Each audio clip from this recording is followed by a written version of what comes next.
Right. So at this point, I've been awake for 36 hours. Uh, so this may or may not um, make sense or be remotely cognizant. Yes, I am also naked because I spent all day in the sun and I am tremendously warm to the extent where just the mere mention of clothes is is traumatic to me. So, what was I going to say? Yes, essentially, I think I can see why the stock market is going to crash, even in light of fantastic earnings that we probably will continue to see for the remainder. Quarterly earnings we will continue to see for the remainder of the of this calendar year of 2026, especially amongst the magnificent seven. Um, so, thoughts. Uh, the end of the war, the Iran war, is bearish for the market, and I will explain why.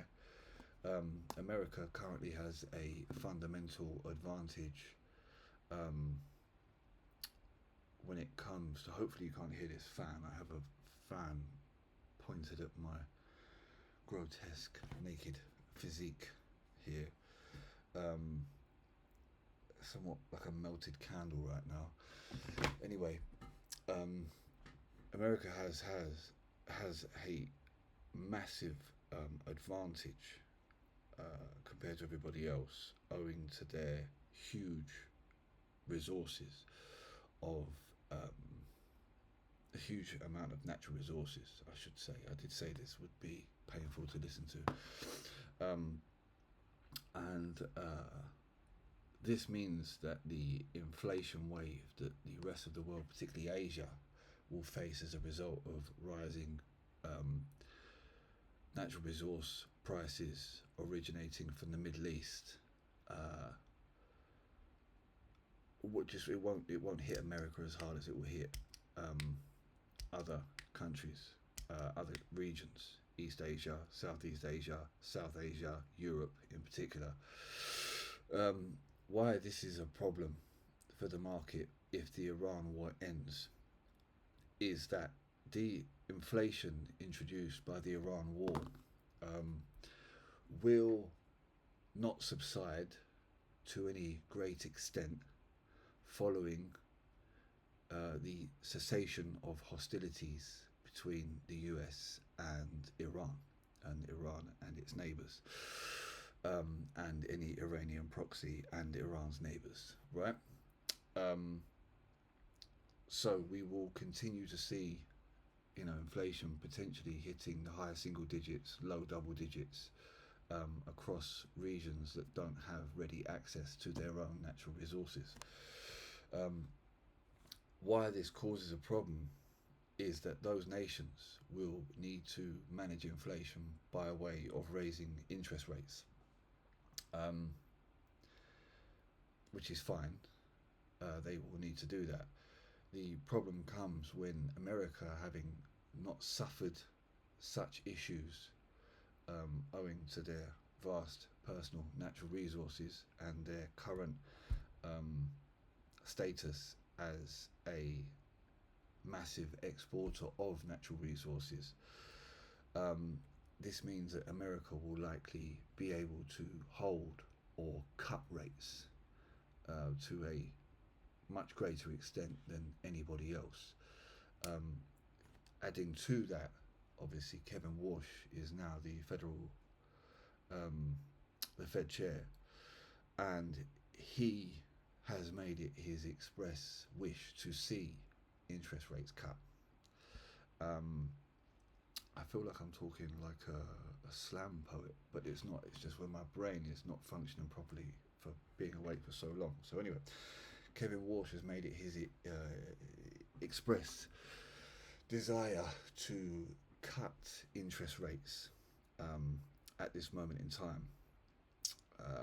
and shrink the Fed balance sheet. Both of which, well, one of which is bearish for the market. I'm of the personal opinion that shrinking the Fed's balance sheet is on balance more bearish for the market than the mitigation of cutting interest rates will be. Obviously, cutting interest rates will be great for Main Street, but in terms of all the spare liquidity that's been pumped into these high performing, high growth stocks, I think obviously that's bearish, right? So that in itself is a potential bearish catalyst. But then you've got the biggest problem in this whole thing that I am not sure anybody has spoken about so far, which is that if the US cuts rates, or at least holds, but I think they will look at some point to do something. Walsh will try and see through. He says this explicitly. He tries to see through these supply shocks, and if he does that and manages to convince the Fed, who will be aware of what I'm about to say for sure, even if they've not said it out loud, but if he manages to convince the rest of the FOMC members that cutting rates is the way to go, whilst Asia in particular is raising rates, then we could see the genuine catalyst for the unwind of the Japan carry trade, of the yen carry trade, which will be caused by Japan raising interest rates whilst America holds or cuts. And the more that differential increases, the more trades are unwound as a result of less favourable yen exchange rates. I think this is just such an obvious picture now. You've got Trump. He's literally created a situation in which he cannot win. This is the man who is the self-professed world's greatest negotiator, has created a situation in which he cannot win, which is he continues the war, puts inflation through their roof for everybody all over the world, which obviously begins to destroy the economies, world economy, destroy demand, and obviously then impose massive inflation eventually on the people of the USA, which they don't tolerate that to the same extent that other countries are willing to do. Or he's in a situation where he ends the war now, having already imposed massive inflation on South Asia, Southeast Asia and East Asia,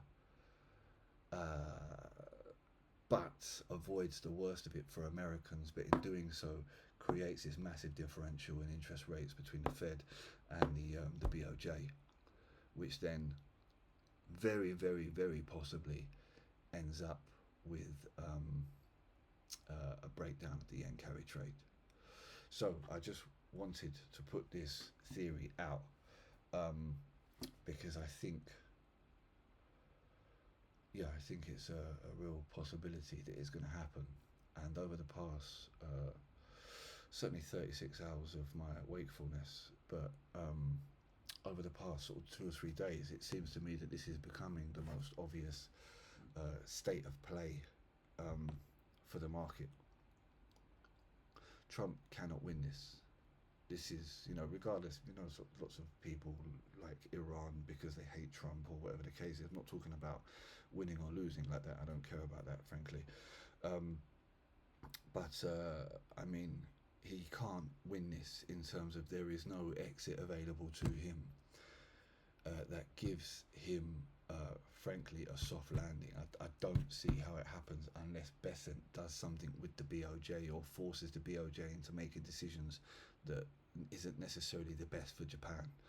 But I think that ship has sailed. I think inflation will have such a big effect on the East Asian economies that they will have no choice but to act without any sort of reverence to the effects it may have on the other side of the world, as America has already done with Israel's actions in the Middle East over the past 3 months.